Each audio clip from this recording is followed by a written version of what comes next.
হয় আমাৰ সকলৰ কাৰণে খুবেই মানে দুখৰ কথা যে আমাৰ সকলোৰে মৰমৰ বিজয়কৰা নাৰ্জাৰী আজি আৰু নাই। তেখেতে আমি চবে নিজৰ নিজৰ কামত চবে ব্যস্ত আছে। তেখেতেও অন্য দিনৰ নিচিনা ইয়াতে আছে, ৰাইজৰ লগত কথা পাতি আছে চব সকলোৱে। কিন্তু অকস্মাত আমি কি হ'ল তেওঁৰ মনত বা কি আহিল তেনেকুৱা ধৰণৰ এইটো আমি গম নাপালোঁ। আৰু ইয়াৰ পিছতহে চবে মানে ঘৰৰ মানুহখিনিয়ে অলপ সন্দেহ কৰিলে, তাৰপিছত দেখিলে অৱস্থাটো, আৰু তাৰপিছত আমি চবেই খবৰা খবৰি হৈ এতিয়া আহিছোঁ। গতিকে মইতো মোৰ জীৱনত তেওঁক সৰুৰে পৰা পাইছোঁ। আজি লাষ্ট 35-40 বছৰমানৰ পৰা আমি একেলগে আছোঁ, একেলগে কাম কৰিছোঁ। সদায় ৰাজহুৱা জীৱন হিচাপে ঘৰ সংসাৰ থাকিলেও তেনেকুৱাই আমি অতিবাহিত কৰি আছোঁ। এতিয়াও তেওঁৰ মনত বা তেওঁৰ কথা বাৰ্তাত চিন্তাত তেনেকুৱা আমি একো দেখা পোৱা নাছিলোঁ। হয়তো কালি পৰহিলৈকেও ফোনতো কথা পাতি আছোঁ। অহাকালি আমাৰ মানে মিনিষ্টাৰ আহি ফালে বিভিন্ন প্ৰগ্ৰাম কৰাৰো কথা আছে, সেইবিলাকে চৰ্চা চলি আছিলে। এতিয়া উপায়টো নাই, আমি হাৰি গ'লোঁ, মানে সেইখিনি জানিবলৈ আমি সক্ষম নহ'লোঁ।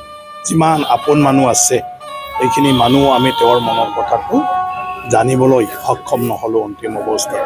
গতিকে এতিয়া পষ্টমৰ্টেম লৈ গৈছে, পষ্টমৰ্টেমত মানে তেওঁৰ কি ওলাই মানে গোটেইটো সেইটোতো নিয়মৰ কথা।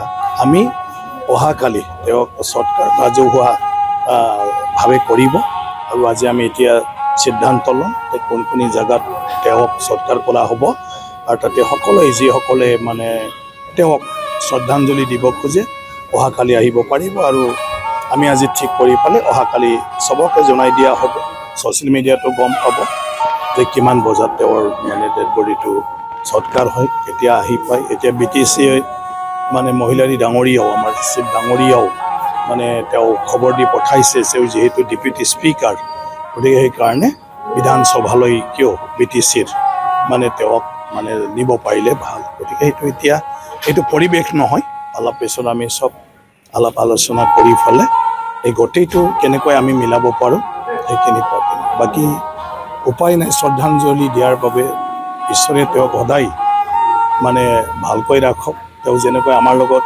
সদায় হাঁচি খুচি থাকিছে, তেওঁৰ আত্মাই যেন তেনেকৈ সদায় থাকে, সেইটোকে কামনা কৰিছোঁ।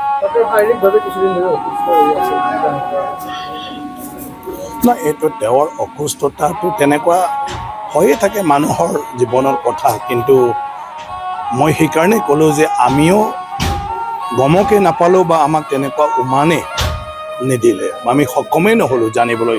আৰু লাষ্ট পৰ্যায়লৈকে আজিও তেওঁ মানুহৰ লগতে বহিছে, কথা পাতি আছে, নিজৰ যিসকল মানে কি কয় তেখেতৰ তাত মানে এজন প্ৰতিনিধি হিচাপে বা আপোন বন্ধু হিচাপে যিসকল আহিছে, নৰ্মেলি চবৰ লগতে তেখেতে আজি দিনটো কথা পাতিছে। তেওঁৰ লগত যিসকলে আছে চবে জনাইছে। ইভেন আমাৰ পাৰ্টীৰ কাৰ্যসূচী, চৰকাৰৰ কাৰ্যসূচী অহাকালি আছিলে, এই বিষয়টো তেওঁৰ লগত বিভিন্ন ব্যক্তি আহি পেলাই কথা পাতিছে, আৰু তেওঁ নিজেও সেইবিলাক খা খবৰ লৈছিলে। আমাৰ পুলিচৰ কুমাৰীকেইটা পিছত খবৰ এটা আহিছিলে যে 7:45 মানে আমাৰ অনাৰেবল ডেপুটি স্পীকাৰ মানে তাতে ইনচিডেণ্ট হোৱা বুলি। তাৰপিছত আমিও আহিম, হেংগিং অৱস্থাত পোৱা গৈছে তেখেতক, আৰু আমি এতিয়া ইনকুৱাৰী কৰি আছোঁ। বাকীখিনি নিয়মত কি আহে নাই গোটেইখিনি আমি চাই লওঁ, তাৰপিছতে ফাৰ্ডাৰ ইনভেষ্টিগেশ্যন পিএমত অলৰেডি আমি পঠাই দিওঁ মুছলপুৰ বাচ্চাত। আমি তদন্ত কৰি আছোঁ, জাষ্ট ইনিচিয়েল অৱস্থা। বাকী এইটো চিম্পটমটো দেখা যায় আৰু তেতিয়ালৈকেতো সেইটোৱে পাইছোঁ, আপোনালোকে যি দেখিছে। বাকীখিনি আমি তদন্ততে হ'ব পাৰিম। 7:45 এৰাউণ্ড এনেকুৱা হ'ব।